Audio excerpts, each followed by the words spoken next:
Indian citizen doctor Dinesh government employ है, तो ये इंडियन सिटीजन है, हमें इनका कंपटीशन बनाना है ग्रॉस टोटल इनकम का, जब वो ऑर्डिनरी रेजिडेंट थे, जब वो नॉट ऑर्डिनरी थे और जब वो नॉन रेजिडेंट थे।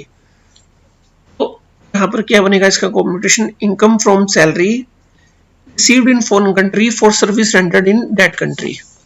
ठीक है ना। तो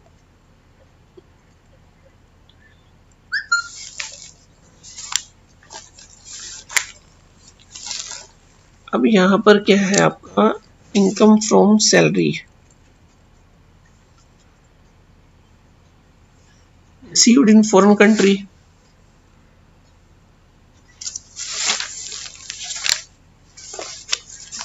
लेकिन वो यहाँ पर क्या है, गवर्नमेंट एम्प्लॉई है एंड सिटीजन भी है इंडिया के,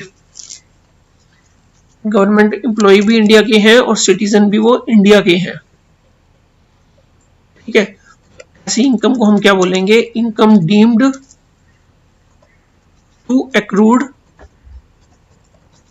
इन इंडिया। क्योंकि वो गवर्नमेंट एम्प्लॉय भी है और वो सिटीजन भी है, उन्होंने चाहे कहीं पर भी पैसा कमाया हो, ऐसी कंडीशन में तीनों इनकम उनकी क्या बनेंगी, टैक्सेबल बनेंगी।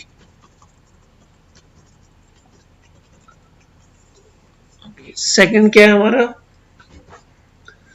Agricultural income from agriculture land situated in Pakistan.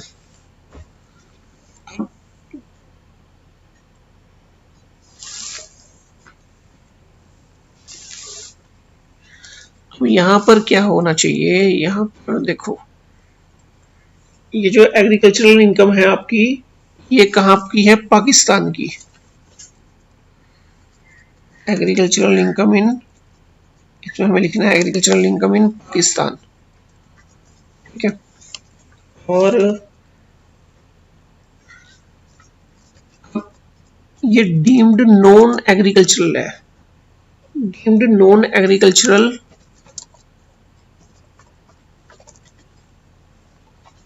Income in India, कि ये आपकी जो इनकम है ये इंडिया की तो मानी नहीं जाएगी, क्योंकि जो लैंड सिचुएटेड है वो पाकिस्तान में है।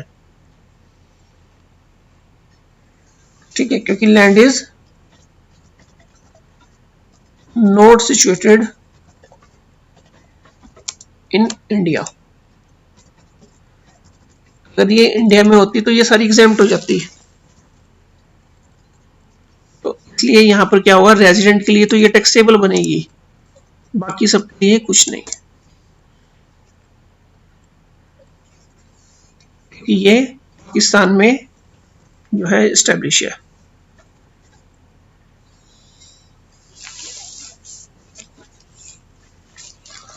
थर्ड है हमारा dividend by an Indian company, dividend grows bye an Indian company payable outside India. अब देखो हमारा जो ये डिविडेंड है, ये है हमारा इंडियन कंपनी का,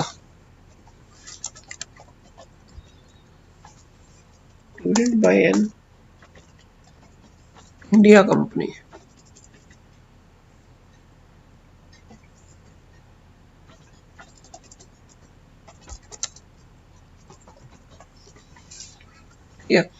इंडियन कंपनी का अगर डिविडेंड है तो ये तीनों क्या बन जाएंगे, आपके टैक्सेबल बन जाएंगे।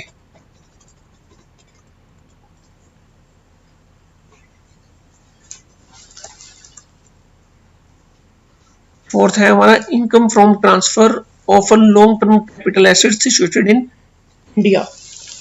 अब देखो ये जो आपका जो कैपिटल आपको गेन हुआ है, वो एसेट्स क्या है आपकी, long term capital asset situated in India. ये इंडिया की कैपिटल एसेट्स में आपको गेन हुआ है, तो फिर यहां पर क्या होगा,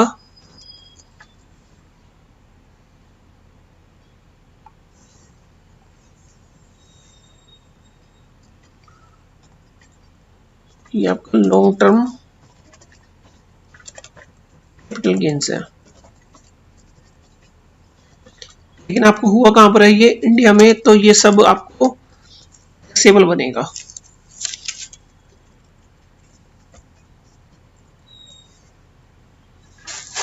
लॉन्ग टर्म कैपिटल गेन्स ये सारा आपका टैक्सेबल बन जाएगा तीनों कंडीशन में, क्योंकि ये हमें इंडिया में रिसीव हुआ है।